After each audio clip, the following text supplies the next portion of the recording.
Hey y'all, so we're going back to Hebrews 12, 1 and 2. So Paul, Priscilla, I shouldn't talk about the author of Hebrews, but the writer, the Holy Spirit, through the writer, says here, to strip off and throw aside every weight, unnecessary weight, that clings to and entangles us. And it also says to strip off and throw aside that sin which so readily and deftly clings to us. Now, that's how Satan works. And I think that's probably what I keep hearing in my spirit as we're preparing and as we're looking. Satan is crafty, skilled in the art of war.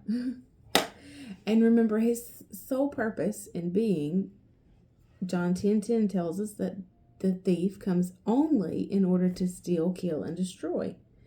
And so these obstacles that we need to clear out of the way are places where he comes in so crafty to where he convinces us that the things we have allowed to be in our hearts are okay and warranted and justified, when anything that is not full of grace and truth is not of the Father, and nothing apart from what he has for us is justified in the life of a believer, because we no longer belong to ourselves, we belong to the Father. And so going back to the Passion Translation in Hebrews 12:1, he says, we must let go of every wound that has pierced us and the sin we so easily fall into. So the sin, every wound that has pierced us is get rid of every arrow tip in us. The implication is carrying an arrow tip inside, a wound that weighs us down and keeps us from running our race with freedom. So those arrow tips are weapons of the enemy that he has released, aimed, taken his shot, just the right time, just the right place. And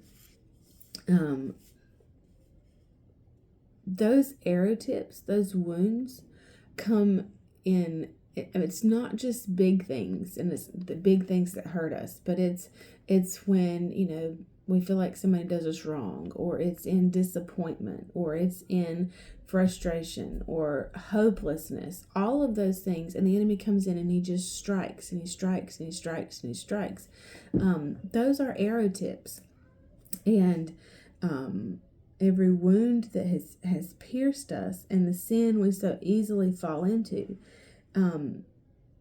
these I see as landmines. The Aramaic says this sin that so cleverly entangles us can be translated the sin that is ready and waiting for us.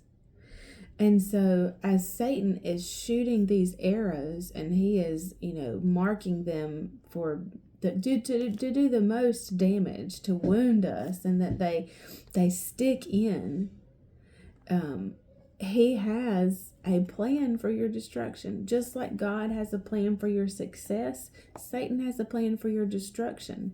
And so allowing things that happen in this natural realm, the circumstances around us, our emotions that get highs and lows, we have to take our focus off of what we see going on around us and place it on Jesus Christ, setting our expectations fully, right? We look away from the natural realm and we focus our attention and expectation onto Jesus, who birthed faith within us and who leads us forward into faith's perfection. The only way we're going to progress and move forward is if we get rid of all of those things, cut those arrow tips out, and place our attention, our expectation, and our focus on Jesus. Because he's got places for us to go. He's got things for us to do.